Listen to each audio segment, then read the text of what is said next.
Welcome to the Quit Vaping podcast, the podcast designed to make you a non-listener. In this show, I'm not going to scare you away from a life of vaping. What I am going to do is show you just how good your life can be without it. Thank you so much for listening and enjoy the show.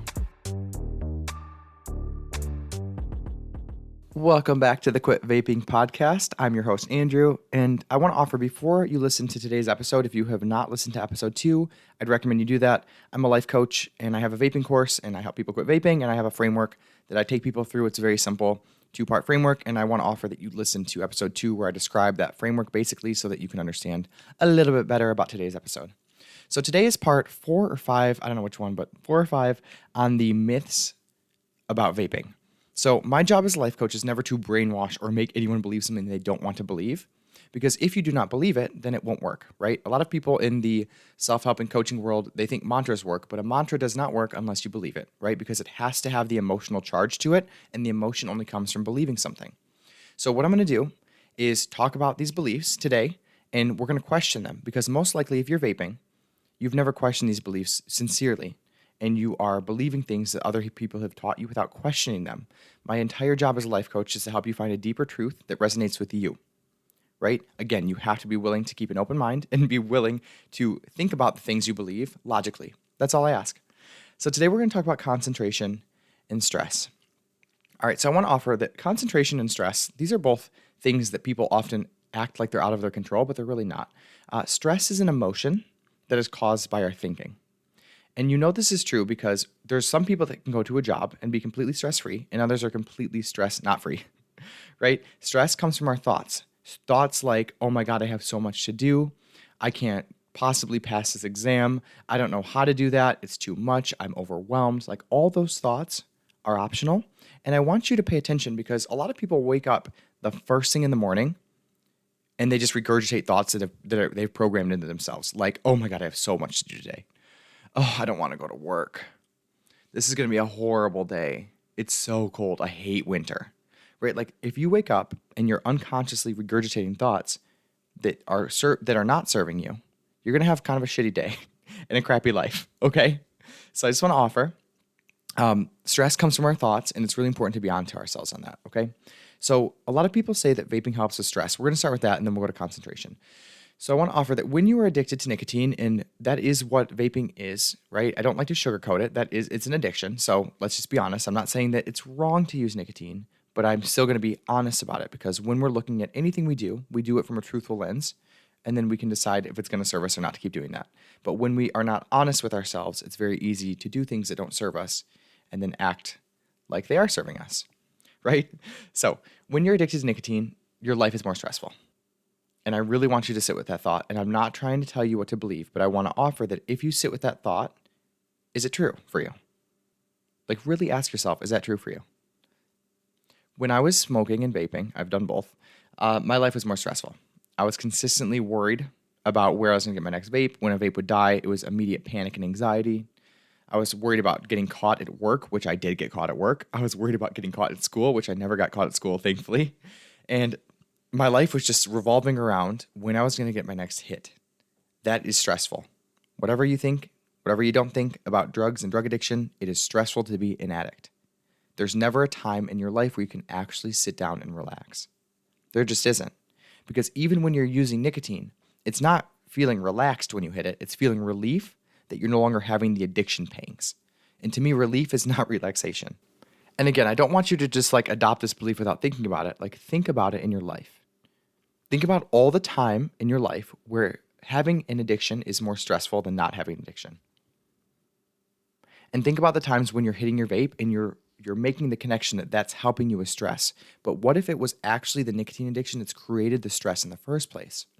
It's so funny because I always ask vapors, what are you so stressed out about? Maybe it's because you're an addict. It's kind of stressful. And I feel this, and I'm not judging anybody, right? And I'm not saying it's right or wrong to vape. But I'm saying there's consequences to it. And when we zoom out and look at the bigger picture, when we're using vaping, we are addicted to nicotine. And having an addiction to nicotine is a very stressful thing. And when you're addicted to something, the only thing you can focus on is when you're going to get that next hit of something. And that brings me to that next point, concentration.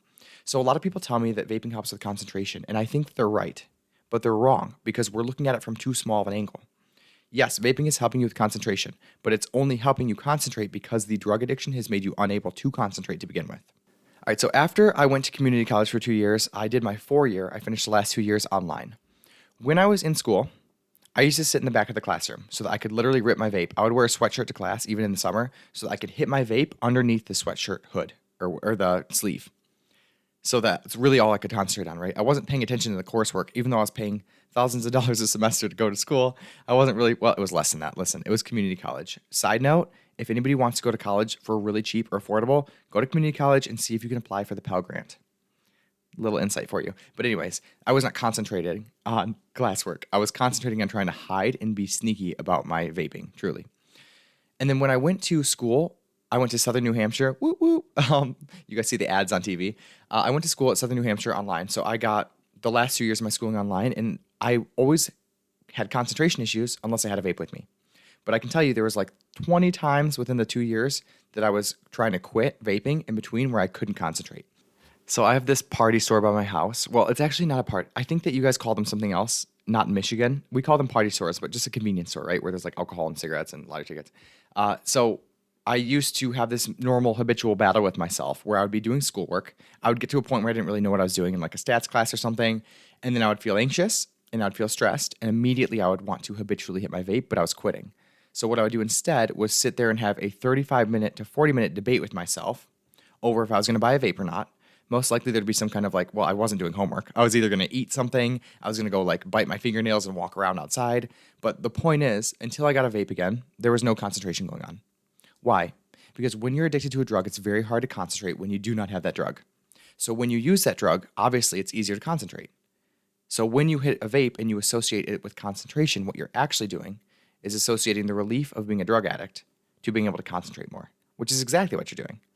But if you were somebody who didn't vape, like I am now, I could sit down and record a podcast in one shot without ever having to take a break or take a hit of anything. So it's kind of funny because when vapors use vaping to de-stress and concentrate, what you're actually doing is trying to feel like a non-vapor. Because right now in my life, I'm perfectly concentrated and I don't have that much stress. Well, I have a lot less stress than I did as a vapor. So I want to offer that if you are calling vaping a habit, stop doing that. And the reason why I say that is because when you call a drug addiction a habit, what you're doing is giving yourself the space to accept any excuse that your brain has that's going to defend the drug addiction, right? You're going to accept it easier. Vaping helps me concentrate. When I'm not an addict, maybe nicotine does help me concentrate. But when I'm addicted to a drug, it's clear that it's not helping you concentrate. It's helping you feel normal so that you can concentrate again, right? Vaping helps with stress. Well, actually, what if it's created the stress? Because when you see vaping as a habit, well, habits don't create stress. Oh, but drug addiction does. So the whole point of this podcast is not to make you believe things you don't need to believe or want to believe. It's to help you see the deeper truth and be honest with yourself. Because I promise you that an honest vapor who knows what's going on and calls it an addiction and knows that it's creating stress and concentration issues, it's a very different form of vaping than someone who's lying to themselves with shame and guilt and self-deception. And the reason why I'm so strong about quitting vaping as a life coach is because I truly see quitting vaping as the first step to creating the life that you want. If you are addicted to a drug and you're using it all the time, it's very hard to be the type of person that you're imagining in the future. And also, I always ask people like, what lifestyle do you want? Let's say a 20-year-old. What lifestyle do you want when you're 30? They're like, I want that awesome like yacht lifestyle where I have my own business and I'm traveling the world and all this stuff. I'm like, awesome, that's so possible for you. But let me ask you a question. When you're 30, do you picture holding a vape in your hand and being a drug addict still? And they're like, of course not.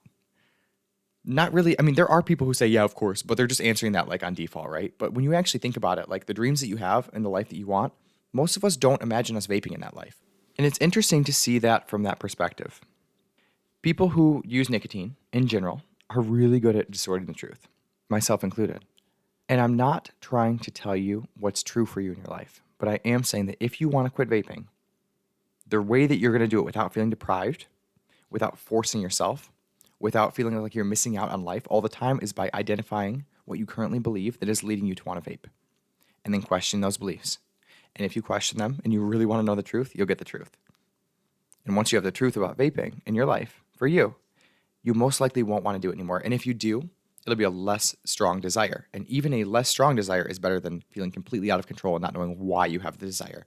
to begin with. And if you want to keep doing it, that's totally okay too. But just be honest with yourself about how it's affecting your life and don't allow your mind to come up with beliefs that are supporting nicotine in ways that really are damaging you. Because I'm a life coach, damn it, and you deserve a great life. But you're not going to get there with self-deception. Okay, have a great day, guys. I will see you next week. What's up, guys? I hope you're enjoying the show and that each episode is bringing you one step closer to becoming a non-listener. If you'd like to take all this information to the next level and finally quit vaping for good, you can check out the course link in my bio. Have a great day. See you next week.